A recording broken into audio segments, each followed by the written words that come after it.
வாணியம்பாடி காவல்துறை வாகன சோதனை சாவடி அருகே சாலையில் படுத்துக் கொண்டு அளப்பறையில் ஈடுபட்ட மதுபோதை நபரால் பரபரப்பு ஏற்பட்டது.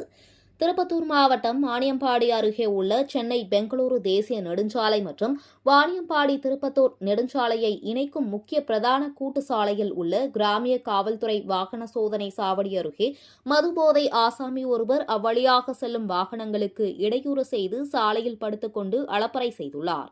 அந்த கூட்டு சாலையில் காவல்துறை வாகன சோதனை சாவடி இருந்தும் அங்கு காவல்துறையினர் யாரும் பணியில் இல்லாததால் அவ்வழியாக செல்லும் வாகன ஓட்டிகள் மிகவும் அச்சத்துடன் அந்த மதுபோதை நபரை கடந்து செல்கின்றனர். இதை பார்த்த பொதுமக்கள் சிலர் மதுபோதையில் அளப்பறையில் ஈடுபட்ட நபரை தூக்கி சென்று சாலையோரம் போட்டுவிட்டு சென்றனர். இதனால் சிறிது நேரம் அங்கு பரபரப்பான சூழல் நிலவியது.